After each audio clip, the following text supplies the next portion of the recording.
May mga gabing hindi dapat pinakikinggan ang katahimikan. Dahil minsan, ang katahimikan ang mismong may sinasabi. Sa isang liblib na baryo na tila nakalimutan na ng oras, may isang bahay na bihirang lapitan kahit tirik ang araw. Hindi ito wasak. Hindi rin ito abandonado. Ngunit may kakaibang pakiramdam na tila ang hangin sa paligid nito ay laging may dalang lihim. Sabi ng mga matatanda, huwag kang magtatagal sa daan kapag sumapit ang 10:00 ng gabi. Sabi ng mga bata, huwag mong babanggitin ang pangalan niya kapag walang ilaw ang buwan. At sabi ng mga nakaranas, kapag may kumatok ng 3 beses sa bintana, huwag na huwag kang sasagot. Ang baryo ay napapaligiran ng makakapal na puno ng niyog at mangga, at sa dulo ng makipot na daan ay matatagpuan ang bahay na laging tahimik. Kapag umuulan, parang mas dumidilim ang paligid nito. Kapag humahangin, hindi gumagalaw ang mga dahon malapit sa bakuran. May ilaw minsan sa loob, ngunit walang nakikitang anino. May usok minsan sa bubong, ngunit walang amoy ng niluluto. At kung ikaw ay magtatangkang lumapit, mapapansin mong ang mga aso ay biglang tatahimik, at ang mga kuliglig ay titigil sa pag-ingay, parang may hinihintay na senyales na ikaw ay tumawid na sa hangganan. Dito nagsimula ang kwento ni Mara, isang dalagang lumaki sa lungsod, ngunit napilitang bumalik sa baryo, matapos ang biglaang pagkawala ng kanyang ina. Tahimik si Mara, mapagmasid, at hindi basta-basta naniniwala sa pamahiin. Ngunit sa unang gabi pa lamang ng kanyang pagdating, may narinig na siyang kakaiba, isang marahang kaluskos mula sa bintana ng lumang silid na matagal na hindi ginagamit. Akala niya ihangin lamang. Ngunit nang tumingin siya, nakita niya ang isang mahinang liwanag sa dulo ng bakuran, parang ilaw ng lamparang hawak ng isang matandang babae. Ang matandang iyon ang tinutukoy ng lahat bilang lola. Walang apelyido, walang malinaw na pinagmulan. Sinasabi ng ilan na siya ang pinakamatandang nanirahan sa baryo. Sinasabi ng iba na hindi siya tumatanda. May nagsasabing siya ay tagapag-alaga lamang ng lumang bahay. May nagsasabing siya ang dahilan kung bakit may mga gabing hindi marinig ang mga ibon. At may mga bunong-bulungan, mahihinang usapan na hindi sinasabi ng direkta na si Lola ang pinuno ng mga aswang sa lugar. Hindi agad naniwala si Mara. Ngunit sa bawat araw na lumilipas, may mga bagay na unti-unting gumugulo sa kanyang isipan. May mga bakas ng yabag sa putik sa umaga na tila hindi mula sa paa ng tao. May mga gabi na may aninong dumadaan sa dingding kahit walang tao sa labas. May mga kapitbahay na biglang nagiging tahimik kapag tinatanong ang tungkol sa bahay sa dulo ng daan. At may isang matandang babae na minsan nagbabala sa kanya sa palengke, huwag mo hayaang mapansin kanya. Kapag tinawag kanya sa pangalan mo, huwag kang lilingon. Isang gabi, habang inaayos ni Mara ang mga lumang gamit ng kanyang ina, nakakita siya ng isang kahong-kahoy na nakatago sa ilalim ng kama. Sa loob nito ay may mga lumang larawan, kupas na tela, at isang maliit na palawit na may simbolong hindi niya maunawaan, parang bilog na may 3 guhit na nagtatagpo sa gitna. Sa likod ng isang larawan, may nakasulat sa maliliit na titik, kung sakaling bumalik siya, tandaan mo ang babala, ang katahimikan ay hindi kawala ng presensya. Mula noon, nagsimula ang sunod-sunod na pangyayari na hindi niya maipaliwanag. May mga gabing naririnig niya ang marahang paglakad sa bubong, ngunit kapag titingin siya sa labas, walang bakas ng kahit ano. May mga umagang may natatagpuan siyang dahon ng niyog sa loob ng bahay, kahit sarado ang mga bintana. At isang beses, habang naglalakad siya pauwi, napansin niyang ang kanyang anino ay tila nahuhuli sa galaw niya, parang may sariling desisyon kung kailan susunod. Sa baryo, bihira ang nagsasalita tungkol kay Lola. Ngunit kapag binanggit ang kanyang pangalan, may mga mata na biglang lumilihis at may mga bibig na biglang nananahimik. Sabi ng ilan, siya raw ay tagapamagitan sa pagitan ng mga nilalang at ng mundo ng tao. Sabi ng iba, siya ang nagtatakda kung sino ang mananatili at kung sino ang mawawala. At may isang matandang lalaki na minsang bumulong kay Mara, hindi siya basta matanda. Siya ang alaala ng baryo. At ang baryo hindi nakakalimot. Isang gabing walang buwan, habang nakaupo si Mara sa tabi ng bintana, narinig niya ang 3 marahang katok. Hindi ito malakas. Hindi ito nagmamadali. Parang paanyaya lamang. Pinilit niyang huwag gumalaw. Ngunit may kakaibang pakiramdam na tila may tumatawag sa kanya mula sa labas, hindi sa pangalan, kundi sa alaala. Dahan-dahan siyang lumapit sa bintana at sa pagitan ng dilim at hamog, nakita niya ang isang figurang nakatayo sa bakuran. Matangkad, payat, nakasuot ng mahabang damit, at sa kamay nito may hawak na lampara na hindi kumikislap. Hindi nga nakita ang mukha, ngunit naramdaman niyang nakangiti ito. Kinabukasan, nagising si Mara na may isang manipis na guhit sa loob ng kanyang palad, parang marka na hindi sugat, ngunit hindi rin dumi. Nang subukan niya hugasan ito, hindi ito nawala. At sa tuwing titingnan niya ang marka, naaalala niya ang simbolo sa palawit na nakita niya sa kahon. 3 guhit na nagtatagpo. 3 katok. 3 paalala na may mga bagay na hindi dapat tinatawag at mas lalong hindi dapat sinasagot. Habang lumalalim ang gabi at unti-unting nawawala ang ingay ng baryo, may isang tanong na paulit-ulit na bumabalik sa isip ni Mara. Bakit siya ang napapansin? At kung si Lola nga ang pinuno ng mga aswang, bakit tila siya ang tinatawag? Sa huling sandali bago siya pumikit, narinig niya muli ang 3 katok. Ngunit sa pagkakataong ito, hindi sa bintana, kundi mula sa loob ng aparador. At nang buksan niya ito, may nakita siyang bagay na hindi niya kailanman inilagay roon. Isang lamparang mahina ang liwanag at isang boses na marahang bumulong, "Huli ka na." Hindi agad nakaimik si Mara matapos marinig ang bulong mula sa loob ng aparador. Nakabukas ang pinto nito at ang lamparang hindi niya pag-aari ay patuloy na nagbibigay ng mahinang liwanag na tila humihinga. Hindi kumikislap. Hindi rin nanginginig. Para itong buhay na hindi gumagalaw. Unti-unti siyang umatras, ngunit napansin niyang hindi nagbabago ang distansya ng lampara sa kanya. Kahit ilang hakbang pa ang ilayo niya, nananatili itong parang nasa loob pa rin ng kanyang paningin. Nang ipikit niya ang kanyang mga mata at muling dumilat, naroon pa rin ito. Tahimik, matyaga, naghihintay. Kinabukasan, pilit niyang inisip na panaginip lamang ang lahat. Ngunit nang silipin niya ang loob ng aparador, wala na ang lampara at sa halip, naroon ang isang lumang tela na tila piraso ng damit ng matandang babae. Hindi ito marumi. Hindi rin bago. Ngunit may kakaibang amoy, hindi mabaho, kundi malamig, parang hangin na hindi dumaan sa araw.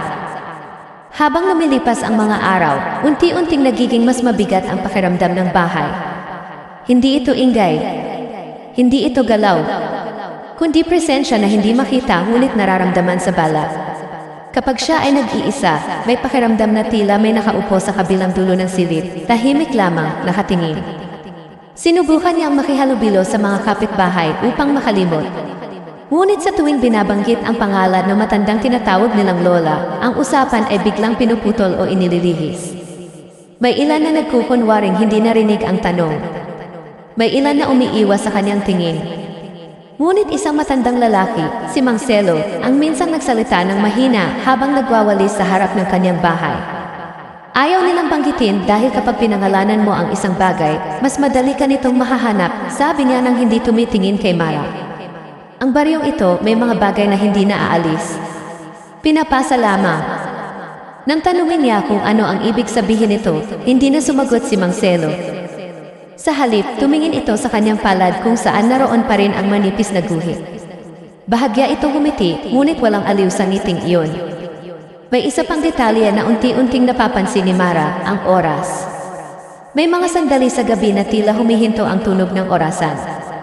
Hindi humihinto ang galaw ng karayom, ngunit nawawala ang tiktak. Kapag nangyayari iyon, napapansin niyang ang hangin ay nagiging mas malamig at ang mga anino sa dingding ay bahagyang humahaba kahit hindi nagbabago ang ilaw. Isang gabi, habang nagluluto siya sa kusina, may narinig siyang mahinang pag-awit mula sa labas. Hindi ito malinaw na himig, kundi parang paulit-ulit na tono na walang salita. Lumapit siya sa bintana at nakita niya ang 3 figura sa dulo ng bakuran, mga babae, payat, nakatayo lamang. Hindi gumagalaw. Hindi lumalapit. Ngunit sa bawat sandali na tumatagal ang kanyang tingin, pakiramdam niya ay mas dumidilim ang paligid nila, parang hinihigop ng kanilang presensya ang liwanag. Pagkurap niya, wala na sila. Sa baryo, may mga lugar na tila iniiwasan ng lahat. Isang lumang balon na hindi na ginagamit. Isang puno ng mangga na walang bunga kahit anong panahon. At ang bahay sa dulo ng daan kung saan sinasabing naninirahan si Lola. Walang bakod ang bakuran, ngunit walang dumadaan malapit dito. Kapag may naliligaw na hayop, hindi ito tumatawid sa hangganan ng damuhan. Sa isang hapon, naglakas loob si Mara na maglakad patungo sa bahay. Hindi siya lumapit ng todo. Ngunit sapat na upang mapansin niyang ang mga bintana nito ay bukas, kahit walang hangin. Sa loob, may mahinang liwanag na hindi galing sa araw. At sa lupa sa harap ng pinto, may mga marka na parang iginuhit gamit ang dulo ng daliri, mga bilog na may 3 guhit na nagtatagpo sa gitna. Kapareho ng simbolo sa palawit. Sa gabing iyon, muli niyang napanaginipan ang lampara. Ngunit sa pagkakataong ito, hawak niya ito. Nakalakad siya sa isang makipot na daan na hindi niya kilala. Sa magkabilang gilid, may mga puno walang dahon. Sa dulo, may isang matandang babae na nakatayo, nakatalikod. Hindi niya nakita ang mukha, ngunit alam niyang ito ang tinatawag nilang Lola. Bago siya makapagsalita, may narinig siyang bulong mula sa paligid. Hindi isang boses, kundi marami, sabay-sabay, ngunit iisa ang sinasabi, hindi pa kumpleto. Nagising siya na basang-basa ang palad, at ang manipis na guhit dito ay bahagyang mas malinaw kaysa dati. Hindi ito masakit. Hindi rin makati. Ngunit sa tuwing tinitingnan niya ito, may pakiramdam na tila may nais itong ipaalala. Habang patuloy ang mga kakaibang pangyayari, may isa pang bagay na hindi niya maalis sa isip, ang pagkawala ng kanyang ina. Walang malinaw na paliwanag kung bakit ito umalis sa baryo noong siya ay bata pa. Ngunit sa mga lumang larawan sa kahon, napansin niyang may isang litrato kung saan ang kanyang ina ay nakatayo sa harap ng parehong bahay sa dulo ng daan. Sa likod ng litrato, may nakasulat na petsa at 3 maliit na guhit. Nang tanungin niya si Mang Selo tungkol dito, matagal itong hindi nagsalita. Sa huli, marahan itong sinabi, may mga taong tinatawa.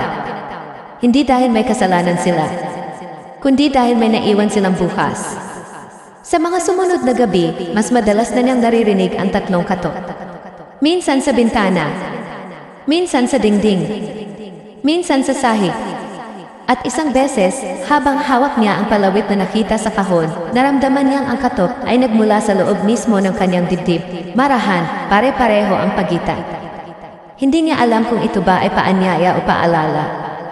Isang gabi na walang ulap, naglakas loob siyang buksan ang bintana nang marinig ang katok. Walang hangin, walang tao. Ngunit sa lupa, may isang lamparang nakapatong, katulad ng nakita niya sa aparador. Hindi ito nakasindi. Ngunit sa sandaling hinawakan niya ito, nagkaroon ng mahinang liwanag, hindi mula sa apoy, kundi mula sa mismong salamin. At sa liwanag na iyon, may aninong lumitaw sa pader sa tapat niya. Hindi anino ng lampara. Hindi anino niya, kundi anino ng isang matandang babae na tila nakatayo sa likod niya. Hindi siya lumingon. Hindi siya gumalaw. At sa gitna ng katahimikan, may narinig siyang isang marahang bulong, malinaw ngunit walang pinanggalingan. Kung ano ang nagsimula noon, babalik kapag tinanggap. Hindi pa niya naunawaan ang ibig sabihin nito. Ngunit sa kaibuturan ng kanyang dibdib, may pakiramdam na ang baryo ay hindi lamang lugar, ito ay alaala na may sariling kalooban. At ang pangalan ni Lola ay hindi lamang pangalan ng tao, kundi ng isang papel na maaaring ipasa. Bago sumikat ang araw, napansin niyang ang manipis na guhit sa kanyang palad ay nagkaroon ng 2 pang bahagyang marka sa magkabilang gilid. Hindi pa kumpleto, ngunit sapat upang magpahiwatig ng isang hugis na pamilya. 3 guhit na nagtatagpo. 3 katok na paulit-ulit. At isang tanong na hindi pa nasasagot, bakit tila siya ang hinihintay? Mula sa gabing iyon, hindi na muling nakatulog ng maayos si Mara. Bawat tahimik na tunog sa lumang bahay ay parang may kahulugan, ang malumanay na pag-uga ng bubong, ang mahina ngunit matagal na kaluskos sa kahoy ng sahig, at ang kakaibang humahaplos sa hangin tuwing papalapit siya sa bintana. Ang manipis na guhit sa kanyang palad ay tila mas lumalim, parang humahabol sa kanyang dugo. Hindi ito nasusunod sa luhika, hindi sakit, hindi peklat, ngunit may bigat na hindi niya maipaliwanag. Sa bawat pag-ikot ng oras, mas nararamdaman niya ang presensya ni Lola, hindi bilang simpleng matanda, kundi bilang puwersang nakakasalubong sa bawat hakbang ng kanyang gabi. Isang gabi, napagpasyahan niyang ilayo ang lampara sa aparador at ilagay sa mesa sa gitna ng silid. Ngunit bago pa man niya maisaayos, may naramdaman siyang malamig na hangin sa kanyang liig, isang paghaplos na hindi mula sa labas. Paglingon niya, wala. Ngunit ang anino sa pader ay hindi na tumigil, parang lumalapit ito nang hindi gumagalaw. Hindi siya nakagalaw, tila ba ang kanyang katawan ay pinigil ng isang puwersa na hindi makita. At sa pagitan ng katahimikan, narinig niya ang isang bulong, "Bakit ka bumalik?" Kinabukasan, sinusubukan niyang kausapin ang mga kapitbahay tungkol sa nangyayari. Ngunit may isang bagay na lumitaw na mas nakakatakot. Si Densyo, isang binatang taga-baryo na matagal nang kilala ni Mara, ay tila nagbabago.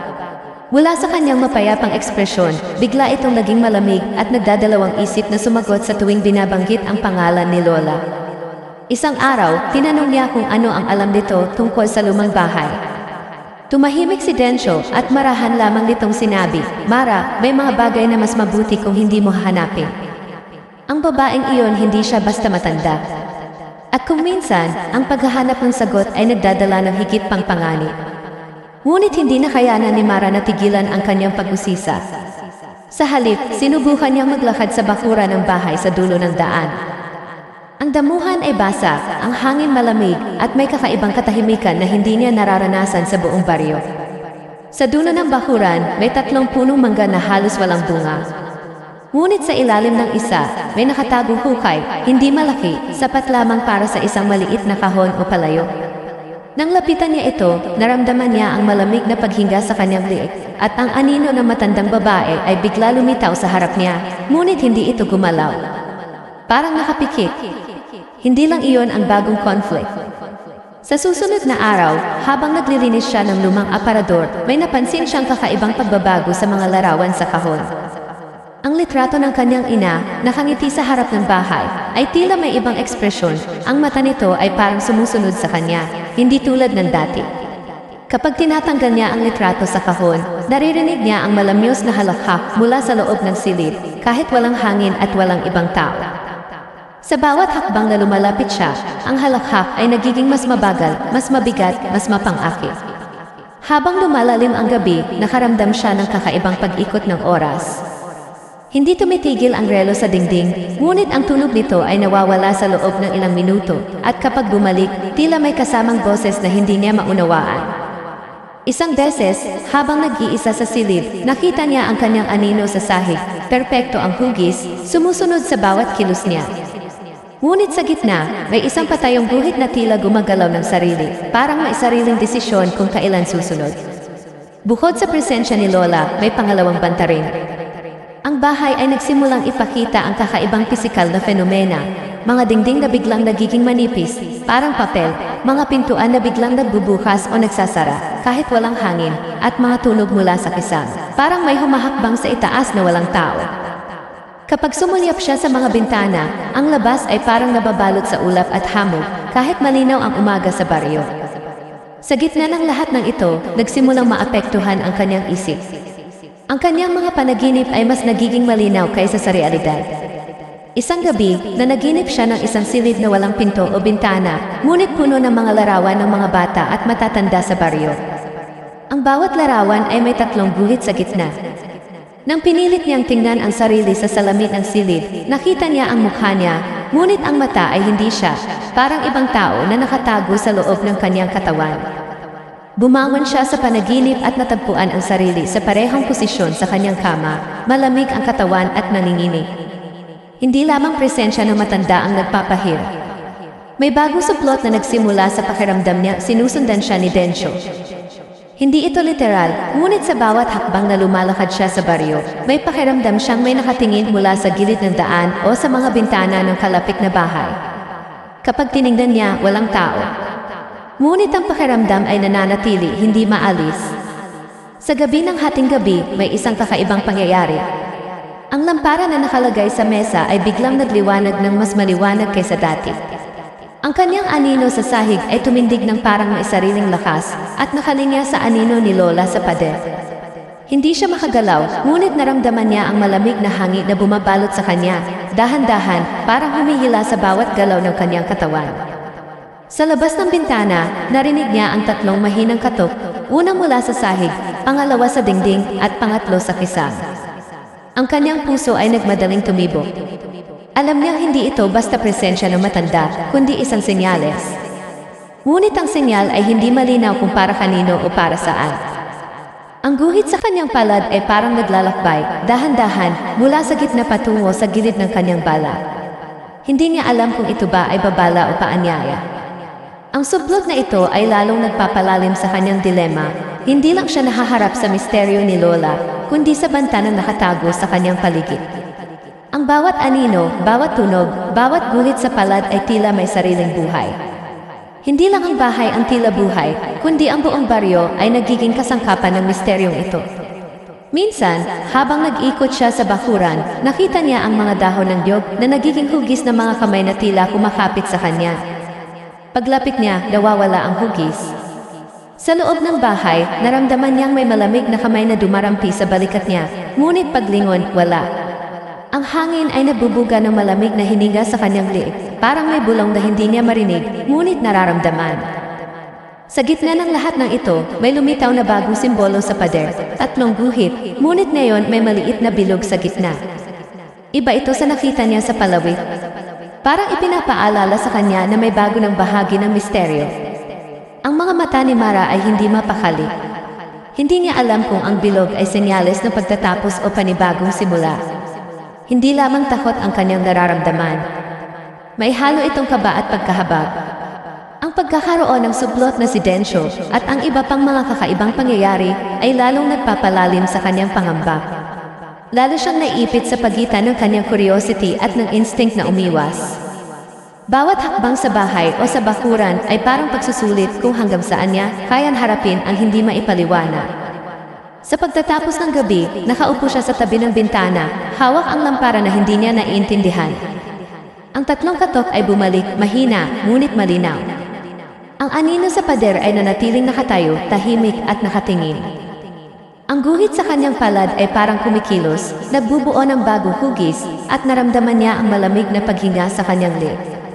Hindi niya alam kung anong mangyayari sa susunod na sandali, at iyon ang pinakamalakas na takot. Ang bahay, ang bakuran, ang mga anino, lahat ay tila nagmamasid, nagbabantay at naghihintay. Sa gitna ng dilim at katahimikan, si Mara ay nanatiling nakaupo, hindi nakagalaw at pilit pinipigilan ang sarili na sumigaw, habang unti-unting naunawaan na ang misteryo ay mas malalim kaysa sa kanyang inaasahan, at mas malapit sa kanya kaysa sa mismong katawan niya. Ang gabing iyon ay hindi tulad ng dati.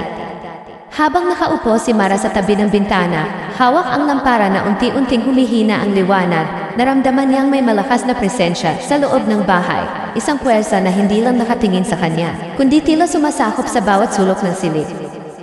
Ang bawat anino sa dingding ay hindi na tahimik, parang naglalakad, nagbabago ang hugis, at dumudugo sa mata ng kanyang paningin. Hindi niya alam kung anino lamang ito o may sariling buhay. Subalit kahit ilang hakbang pa siya umatras, tila walang puwang naligtas. Ang pinto sa likod niya, na dati ay bukas, biglang nagkulob ng parang may puwersang humara. Ang bintana sa harap ay parang lumalaki at lumalawak, ngunit sa labas, ang bakuran ay nananatiling maliit, makipot at hindi inaasahang walang dulo. Ang hangin sa loob ng silid ay malamig, hindi mula sa labas, at may bahagyang amoy ng lupa at lumang kahoy. May narinig siyang kaluskos sa kisame. Hindi mabigat ngunit malinaw, parang may naglalakad sa ibabaw niya, kahit alam niyang walang tao sa itaas. Nang tumingin siya sa palibot, nakita niyang ang mga dingding ay tila humihinga, bahagyang kumukurba, parang sinusundan ng mga guhit sa kanyang palad ang bawat galaw niya. Sa bawat sandali, tila humihigpit ang presensya sa paligid, at kahit ang mga anino ng lampara ay nagiging matalim, parang may galit na nakatago sa likod ng liwanag. Hindi lang siya nag-iisa sa takot. Ang kakaibang presensya ay dumarating sa bawat sulok ng bahay. Ang mga lumang larawan ay biglang nagbabago ang ekspresyon. Ang mga mata ng ina niya ay tila nakatitig sa kanya, at ang matandang babae sa anino, si Lola, ay hindi na nakatayo lamang, nakalapit na, parang sa bawat galaw ni Mara. Sumusunod ang katawan nito kahit walang tunog ng hakbang. Ang hangin sa paligid niya ay parang nagiging mas mabigat, halos hindi makahinga, at pakiramdam niya ay unti-unting hinihigop ang kanyang katawan papunta sa dilim. Sa labas, ang bakuran ay nagbago rin. Ang 3 puno ng mangga, na dati ay payat at walang bunga, ngayon ay tila may mga sanga na bumabaluktot pababa, parang nagtatangkang hawakan siya. May mga dahon na hindi kumikilos sa hangin, ngunit bumabagsak sa harap niya, at ang bawat dahon ay tila may marka, parang guhit na naglalarawan ng mga simbolo sa palawig. Ang lupa sa ilalim ng mga puno ay bahagyang nagbukas, at may naramdaman siyang malamig na presensya mula sa hukay, isang paanyaya o babala na hindi niya lubusang maunawaan. Habang sinusuri ni Mara ang paligid, naramdaman niyang may isa pang banta. Ang mga anino sa silid ay biglang nag-iba ang direksyon. Hindi na sila sumusunod sa liwanag ng lampara, para silang may sariling layunin, nagkakaisa sa bawat galaw niya. Sa bawat hakbang, may kasamang malamig na haplos sa balikat o sa likod ng leeg. Ngunit kapag tiningnan niya, wala. Ang katahimikan ay hindi katahimikan, may kakaibang musika sa hangin, parang bulong ng maraming boses na sabay-sabay, ngunit hindi malinaw ang sinasabi. Nang tumingin siya sa aparador, may isang bagay na lumabas ng biglaan, isang lumang palawit na nagliwanag, mas maliwanag kaysa dati. Hindi ito nagsindi sa apoy, kundi sa sarili nitong liwanag.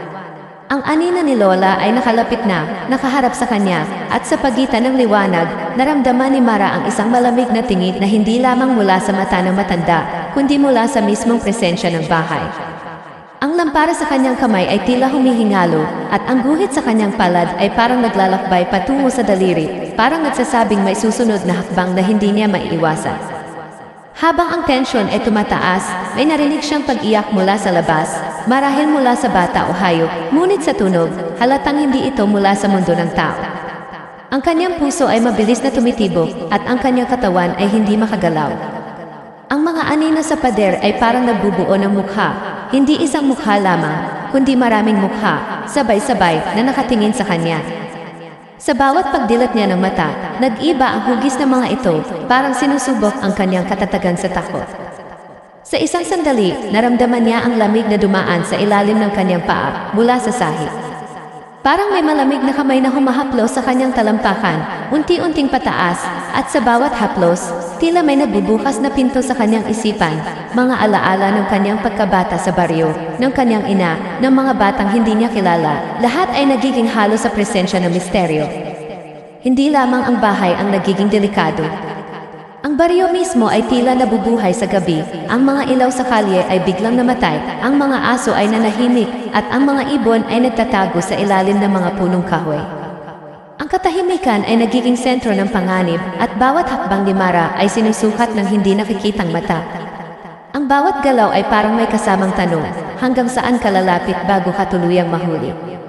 Ang sublot ni Densyo ay lalong nagpapalalim sa kanyang dilema. Isang gabi, nakaramdam siya ng presensya sa kanyang likod. Nang lumingon, wala. Ngunit sa panaginip, nakita niya si Densyo na nakatayo sa gitna ng bakuran, tila nakikisabay sa mga anino ni Lola. Hindi ito ang binata na kilala niya, ang kanyang mata ay walang kulay, parang walang buhay, ngunit puno ng intensyon. Ang pangyayari ay nagdulot ng mas malakas na kaba, dahil hindi na lamang si Mara ang sentro ng misteryo, tila ang buong baryo ay nagiging entablado ng isang puwersa na hindi niya maintindihan. Bawat tunog, bawat anino, bawat galaw ay tila bahagi ng isang komplikadong plano. Ang lampara, ang palawit, at ang tatlong guhit sa kanyang palad ay nagsasabi na may nakatakda sa kanya, isang hakbang na hindi pa niya alam kung paano haharapin.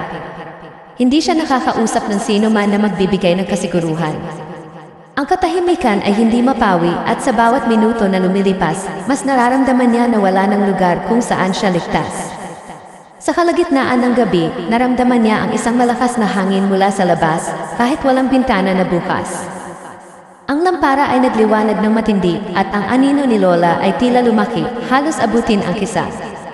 Ang guhit sa palad niya ay kumikilos, parang sinusundan ang bawat galaw ng kamay niya, at sa bawat paggalaw, may malamig na puwersa na humihigop sa kanyang katawan. Ang kanyang dibdib ay puno ng kaba, at sa gitna ng presensya, naramdaman niya ang paanyaya, hindi malinaw kung banta o proteksyon. Ang bawat segundo ay tila tumatagal ng minuto. Ang bawat anino, bawat liwanag, bawat bulong sa hangin ay nagpapadagdag sa suspense. Ang kanyang isip ay pilit nagtatanong, paano niya haharapin ito? Paano niya malalaman ang tunay na layunin ng matanda? At higit sa lahat, anong mangyayari sa kanya kung hindi niya susundin ang hindi nakikitang batas ng baryo? Bago matapos ang gabi, isang malakas na katok ang tumunog, 3 beses, sabay, mula sa bawat sulok ng silid. Ang lampara ay biglang sumindi ng maliwanag, at ang mga anino ay nag-ikot sa kanya, parang sinasabi na wala nang matatakbuhan. Sa gitna ng liwanag at katahimikan, ang huling narinig niya ay isang mahinang bulong mula sa bintana. Hindi ka pa handa ngunit narito na. Ang gabi ay tumapos, ngunit ang takot at suspense ay hindi pa tapos. Ang bawat galaw ni Mara, bawat hininga, at bawat tingin sa paligid ay puno ng pangamba at misteryo, naghihintay sa susunod na hakbang na maghahatid sa kanya sa rurok ng panganib. Mula sa gabing iyon, tila lumalim ang dilim sa bahay ni Mara. Ang lampara sa kanyang kamay ay hindi na lamang nagliliwanag, tila may sariling ritmo ng pag-urong at paglago ng liwanag.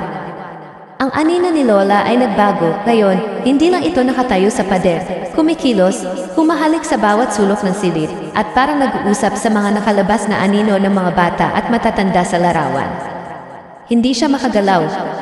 Ang bawat hininga niya ay parang hinihigop ng paligid, at bawat pagtingin sa bintana ay nagdudulot ng mas matinding kababalaghan. Hindi inaasahan, isang mahinang boses mula sa likod niya ang nagsalita. Hindi mula sa matanda, kundi mula sa sarili niyang panloob na isip. Hindi ka nag-iisa, ngunit hindi ka rin ligtas. Nang lumingon siya, wala. Ngunit ang guhit sa kanyang palad ay nag-iba, isang bilog ang nabuo sa gitna, kumikislap, parang pinapakita ang isang bagong simbolo. Ang bawat sandali ay tila may nakatakdang hakbang, ngunit wala siyang ideya kung ano iyon o paano niya maiiwasan.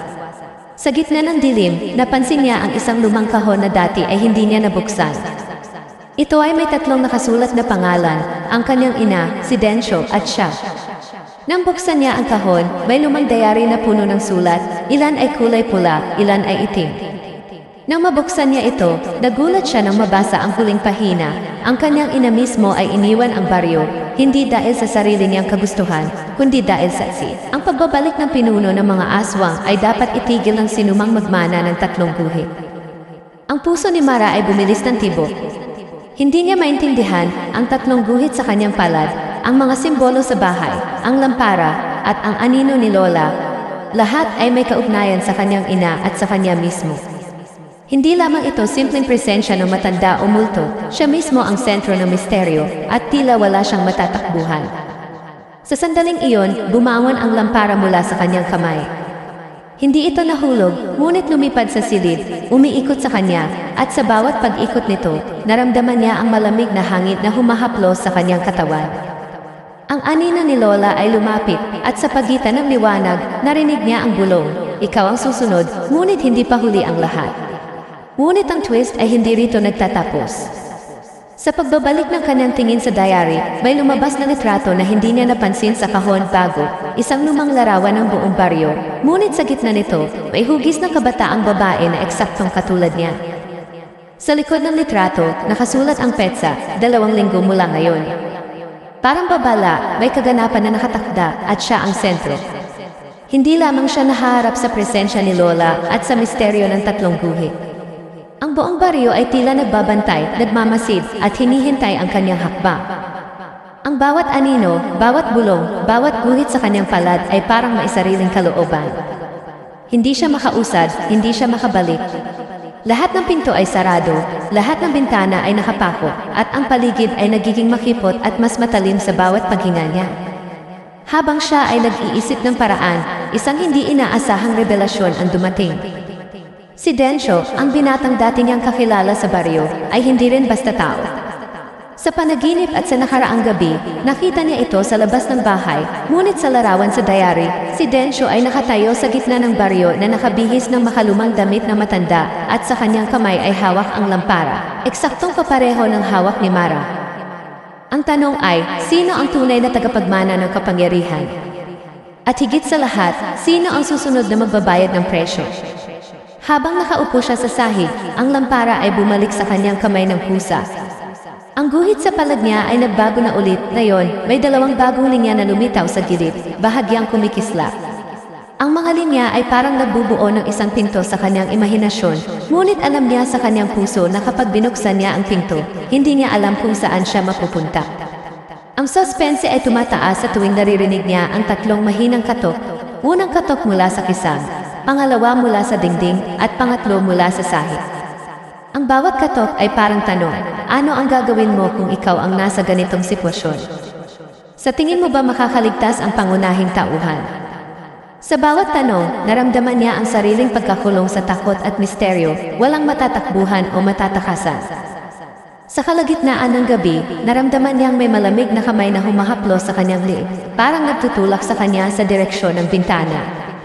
Nang lumingon siya, walang tao, ngunit naramdaman niya ang malamig na hangin sa mukha niya, sabay sa pagbukas ng isang hindi nakikitang pinto sa silid. Ang lampara ay nagliwanag ng maliwanag, at sa liwanag, ang anino ni Lola ay lumapit sa kanya ng sobrang bilis, parang halos humampas sa sahig. Ang twist na ito ay hindi lamang nakabigla sa kanya, kundi sa sinumang manonood. Si Mara, na akala niya ay biktima lamang, ay maaaring sentro ng susunod na yugto ng misteryo. Ang bawat galaw niya, bawat paghinga, at bawat tanong sa kanya mismo ay may kahulugan, ngunit hindi pa malinaw kung ang kahulugan ay proteksyon o kapahamakan.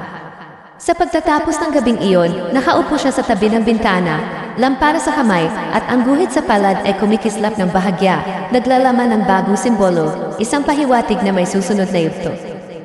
Ang katahimikan ay bumabalot sa kanya, ngunit may malalim na kaalaman, wala na siyang matatakbuhan, at ang susunod na pangyayari ay mas malakas kaysa sa lahat ng nakaraan. Ano ang gagawin mo kung ikaw ang nasa ganitong sitwasyon? Sa tingin mo ba makakaligtas si Mara? Ang tanong na ito ay mananatili sa isip ng bawat manonood habang ang dilim at misteryo ng baryo ay unti-unting lumalapit, naghihintay sa susunod na hakbang. Ang gabi ng rurok ng panganib ay dumating. Si Mara ay nakatayo sa gitna ng lumang bahay, hawak ang lampara na tila nag-iisa sa dilim, ngunit sa paligid niya, ang bawat sulok ay buhay, ang mga dingding ay naglalabas ng malamig na bulong, ang kisame ay parang may mga mata, at ang anino ni Lola ay hindi na lamang nagmamasid, ito ay lumapit, humihinga, at may tahimik na pananalita na hindi niya marinig, ngunit ramdam sa bawat hibla ng kanyang katawan. Alam niya na kung lalapit siya, wala nang matatakbuhan, ngunit kung tatakas, maaaring mawala siya sa realidad o sa mismong buhay. Kumikilos ang lampara sa kanyang kamay, parang may sariling isip, umiikot at nagliliwanag sa bawat galaw niya. Sa ilalim ng liwanag nito, nakita niya ang tatlong guhit sa kanyang palad na nagsanib, nagliliwanag ng maliwanag, parang mapa patungo sa isang tanging pinto na dati ay hindi niya napansin. Alam niyang ito ang huling hakbang, ang pagkakataon upang tapusin ang misteryo at subukang pigilan si Lola at ang mga puwersang sumasakop sa baryo. Habang lumalapit siya sa pinto, naramdaman niya ang malamig na hangin na humihila sa bawat galaw niya. Ang presensya ni Lola ay sumugod sa kanya, ngunit sa halip na matakot, pinilit ni Mara na tumayo at humarap sa matanda. Ang mga mata ni Lola ay nagningning sa dilim, puno ng galit at intensyon. Ang bawat galaw niya ay parang sinusubok kung mailakas siyang harapin ang puwersa na higit pa sa normal na kaalaman ng tao. Tumigil si Mara sa pinto, huminga ng malalim at sinabi sa sarili, "Hindi ako papayag na kontrolin mo ako. Hindi ako mawawala sa mundong ito ng basta-basta." Pinilit niyang hawakan ang guhit sa palad niya at iniangat ang lampara ng mataas. Ang liwanag ay sumiklab sa buong silid at sa isang malakas na tunog, ang anino ni Lola ay bumagsak sa sahig, parang nabasa. Ngunit hindi ito katapusan, sa halip, naramdaman ni Mara ang puwersa na bumabalik sa kanya. Ngunit ngayon, may lakas na siya mula sa kanyang sariling loob, mula sa katapangan at determinasyon na hindi niya alam na mayroon siya. Ang bawat hakbang ni Mara patungo sa pinto ay puno ng pakikibaka. Ang hangin, ang anino, at ang malamig na presensya ay sinubukan siyang hadlangan. Ngunit sa kanyang isip, ang alaala ng kanyang ina at ang mga lihim sa dayari ang naging gabay. Nang maabot niya ang pinto, ito ay unti-unting bumukas, at sa liwanag ng lampara, nakita niya ang isang silid na puno ng simbolo, lumang larawan, at isang altar na tila naglalaman ng puwersa ng lahat ng naunang aswa. Ang pakikipaglaban ni Mara ay hindi lamang pisikal, ito ay mental at emosyonal. Ang mga larawan ng mga bata at matatanda sa baryo ay naglalabas ng malamig na bulong, babalik siya, ngunit hindi ka papayagan. Ngunit sa bawat salita, ang guhit sa palad ni Mara ay kumikislap, nagbubukas ng daan upang kontrolin ang puwersa. Pinilit niyang i-concentrate ang liwanag ng lampara sa altar, at sa isang sandali, naramdaman niyang bumagal ang lahat. Ang anina ni Lola ay huminto, ang hangin ay humina, at ang lahat ng simbolo sa silid ay tila tumigil sa kanilang sariling buhay. Ngunit bago matapos ang lahat, isang huling twist ang dumating. Sa paglakas ng liwanag, ang dayari ay nagbukas sa isang pahina na hindi niya nabasa bago. Nakita niya ang isang larawan, siya mismo, ngunit hindi sa kasalukuyang anyo. Ang larawan ay nagpapakita ng kanya na nakaupo sa altar. Hawak ang lampara, ngunit may kakaibang mata na pula at naglalabas ng liwanag. Parang nakikita niya ang sarili sa hinaharap at ang pahina ay may nakasulat, kapangyarihan ay may presyo, ang pagpili mo ay magtatakda kung sino ang susunod na tagapuno ng aswa. Biglang naramdaman ni Mara ang lamig na bumabalot sa kanyang katawan. Ang anina ni Lola ay hindi na lamang matanda, ito ay nagbago, lumaki, at nagkaroon ng katawan na parang halo ng lahat ng nakalipas na hininga at presensya. Ang bawat paghinga niya ay sinukat, ang bawat galaw ay sinusubaybayan. Ngunit sa halip na matakot, naramdaman niya ang kakaibang lakas. Sa isang malakas na hakbang, itinulak niya ang altar, pinindot ang simbolo ng 3 guhit, at isang pagsabog ng liwanag ang dumampi sa buong silid. Ang anina ni Lola ay unti-unting natangga sa pisikal na mundo, huminto sa bawat galaw at tila bumalik sa kung saan man nanggaling. Matapos ang sandaling iyon, ang katahimikan ay bumalik. Ang silid ay payapa, ang hangin ay normal, at ang lampara ay humina sa liwanag nito. Si Mara ay huminga ng malalim, nanginginig, ngunit buhay. Alam niyang natapos na ang laban, ngunit ang tanong ay nananatili, ano ang magiging kapalaran niya bilang tagapuno ng puwersa na dating nasakop ni Lola. Sa huling eksena, habang nakaupo siya sa sahig, hawak ang lampara, may marahan na pag-ikot sa labas ng bintana.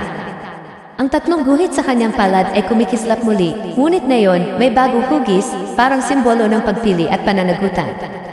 Ang paligid ay tahimik, ngunit ang mga mata niya ay nakatingin sa labas ng bintana, alam na may mas malalim pang misteryo na naghihintay sa kanya. Ang liwanag ng buwan ay sumasalamin sa lampara, at sa isang marahan, ngunit malinaw na bulong, parang narinig niya ang tinig, handa ka na ba sa susunod? Ang climax ay nagtapos, ngunit ang suspense ay nananatili. Ang audience ay naiwan sa matinding curiosity, nakaligtas si Mara, ngunit anong magiging epekto ng kanyang bagong kapangyarihan? Ano ang susunod na mangyayari sa baryo? Ang bawat hininga, bawat galaw ng lampara, at bawat simbolo sa kanyang palad ay may dalang misteryo na naghihintay sa susunod na kabanata.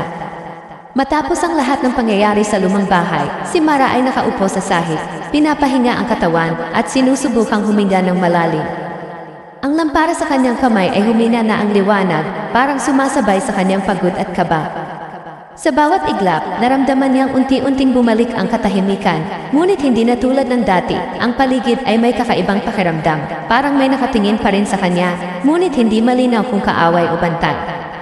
Napatingin siya sa kanyang palad at nakita ang 3 guhit, kahit humina na ang liwanag, kumikislap pa rin ang mga simbolo, parang nagbabantay sa kanya, nag-aabang ng kanyang susunod na hakbang.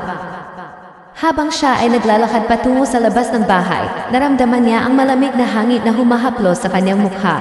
Hindi agresibo, kundi mahinahon, parang nagbabalik sa kanya ng kapayapaan, ngunit may kasama ring babala.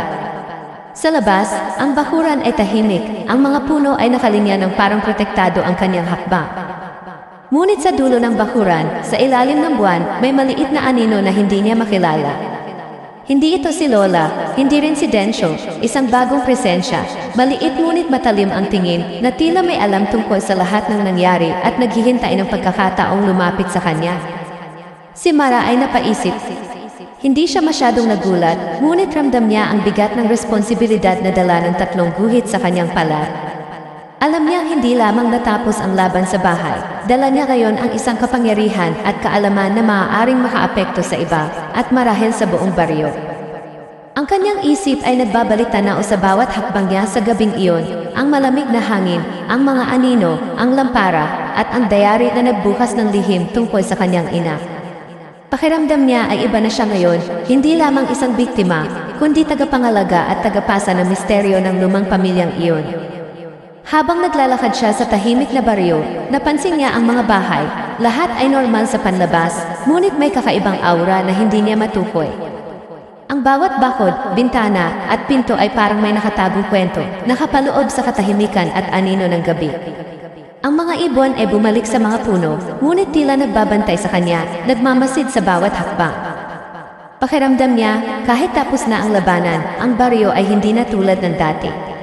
Ang bawat sulok ay may alaala ng gabi ng panganib at misteryo, at si Mara ay bahagyang nag-aalangan sa bawat paghinga niya. Sa kanyang pag-uwi sa lumang bahay ng kanyang pamilya, nakita niya ang ilang piraso ng lumang gamit.